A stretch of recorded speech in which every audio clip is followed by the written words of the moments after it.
This is the new BMW X1, the third generation model. Like the 2 Series Grand Coupe or even the outgoing X1, this one is based on the ULK2 platform or the Unterklasse platform in German, which simply translates to lower class.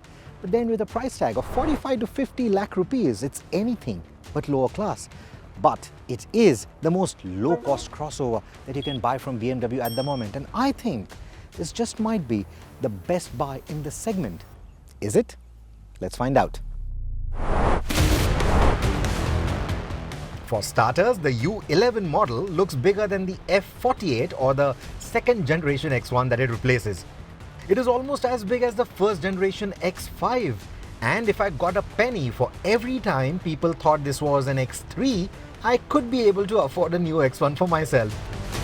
The pinched and sleek window line, which still has a bit of that Hofmeister kink, the long and the slim roof rails and the short overhangs enhance the sense of length, while the 3D LED taillights that stick out from the bodywork add a perception of width.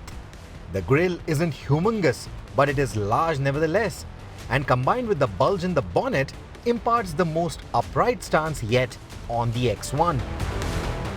The tail is pretty upright too, but the tapering roof extends into a sporty spoiler, which, coupled with those diffuser elements in the bumper, add bucket loads of sportiness to the overall design, and I think the rear is the best looking car for the new X1. The car looks sportier than the XC40 and even makes the Mercedes-Benz GLA, which is now a larger car, look like a hatchback on stilts. Sure, it doesn't look as dynamic as the Q3 or doesn't have the oomph of the Q3 Sportback.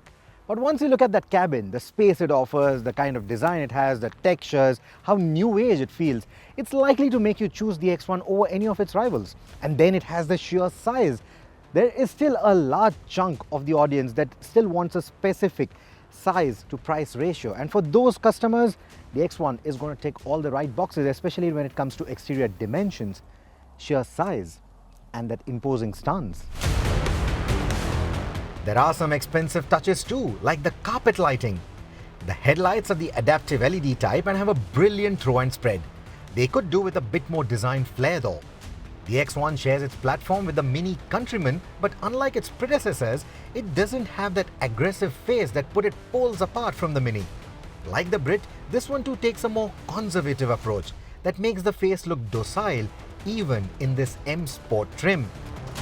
Oh, and by the way, this trim gets you the M-specific grille, gloss black accents in the bumper and the window line, there's a different key fob, and there are the M badges in the bodywork and of course on the steering wheel. The M Sport wheel also gets you paddle shifters behind the wheel, however they are a bit of a reach, especially if you have smaller fingers. And speaking of reaching out, your co-passenger may find it particularly uncomfortable to reach out to the media or the navigation menus if you were to ask for their help, because you see, like most BMW cars, the touchscreen or the dashboard is driver-centric. It's all angled towards the driver. Like most new BMW cars, most of the controls have now been put into the unintuitive iDrive system. They have been taken off. The physical buttons have been taken off. And unlike most new BMW cars, the jog dial has been taken out too. So once you got your way around the infotainment and the different menus, you could easily use that jog dial. It was a convenient and a safe tool to use all of that without really having to take your eyes off the road. But that tool has now gone missing with the new X1. The plus side to redesigning the tunnel console is more storage space. You get a floating upper deck which can house some knickknacks, a shelf below it for other small items. Then there are 2 cup holders, 2 USB-C ports and a unique upright wireless charger. I like that design because when you keep your phone here, it sits at an angle that is convenient for you to just glance at it if you have to.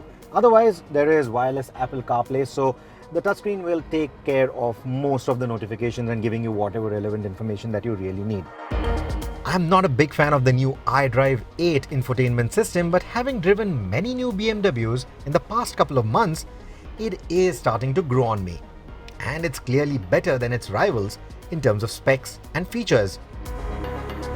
As for the floating panel, it does give you some bit of space to keep your knickknacks. However, the door for this panel or the door for this compartment is hinged towards the driver, which means it makes it a little difficult to access or look at the stuff that you have here, especially on the move. You just can't do that, it's too unsafe. I think BMW was just too lazy when they did the left-hand drive to right-hand drive transition. And then you have the storage space right beneath. Now if you were to keep things here, and if you were to go over a bumpy road, or if you were to get into a scenario where there is some panic braking involved, the things start moving around, flying around. It's happened to me. So not the most convenient way to store items. I like the ambient lighting package, the dual stitching and all the textures used in the cabin elements. It all feels modern, and the fit and finish feels a couple of notches better than what the competition offers, which is another reason why I would buy the new X1 over its rivals. Then we come to the rear seat. Now the rear doors, they look a little narrow from the outside, but ingress and egress is not a problem at all. In fact, this convenience is one of the reasons why you would choose a crossover over a sedan in this particular space. Now, in terms of the rear seat comfort, not too bad at all. I mean, the cushioning is quite good. I like the overall cushioning, not just for the bottom, but also for the back. The knee room is excellent. The driver's seat is set to my preference, and just look at the kind of space it offers. This wasn't available in an entry-level crossover until a few years back, but now you get that in this space as well. Headroom, again, excellent. You get that panoramic roof, so it's a nice airy feel. Even the windows, nice and large, so you can get a good feel outside of the windows as well. However, if you were to roll down the windows for whatever reason while driving, it doesn't go down completely. So if you want to keep your arm here, it's a bit of a problem. You also do not get any window blinds. Maybe some aftermarket options will have to be looked into.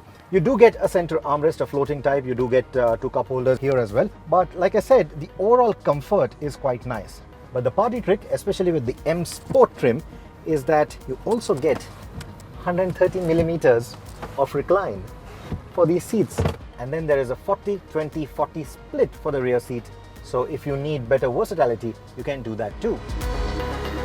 Even the boot volume is fairly large to accommodate a family's luggage, and a flat floor makes it easy to load and unload. And there's a power tailgate too. But what you don't get on the tailgate is the variant badging. And even from the outside, you can't really tell the diesel from the petrol, because you see, the oiler is actually that silent.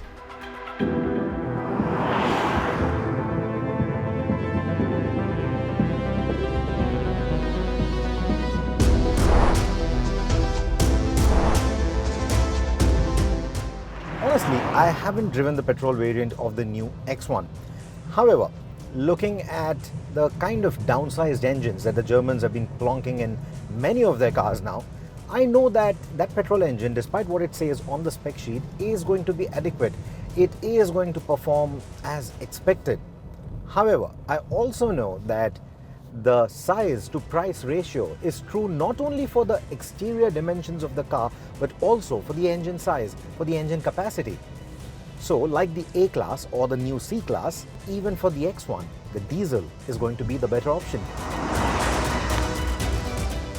The diesel is a 2-liter 4-cylinder turbocharged engine that is extremely refined and silent, and you will have to look at the tachometer to know that this is a diesel, though the 6000 RPM red line might still confuse you.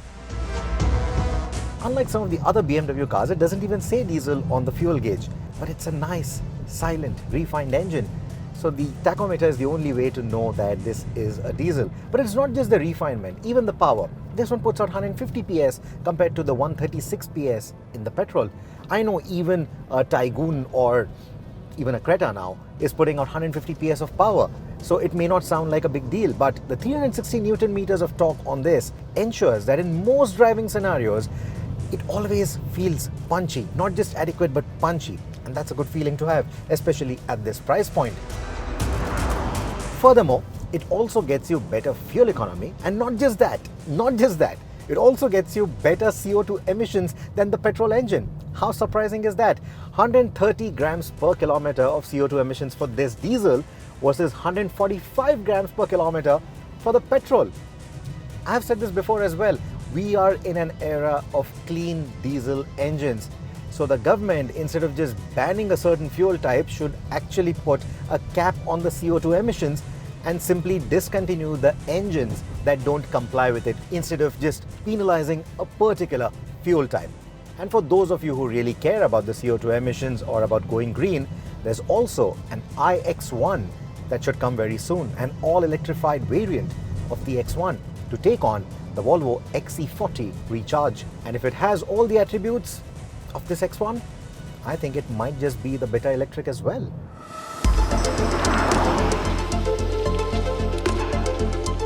Now, one of the things that the India spec X1 misses out on is all-wheel drive. You do not get the X-Drive variants just yet.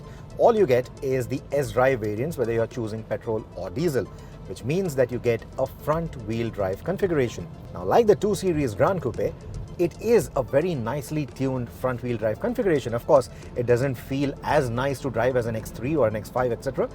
But even for a front-wheel drive, it is quite nicely tuned.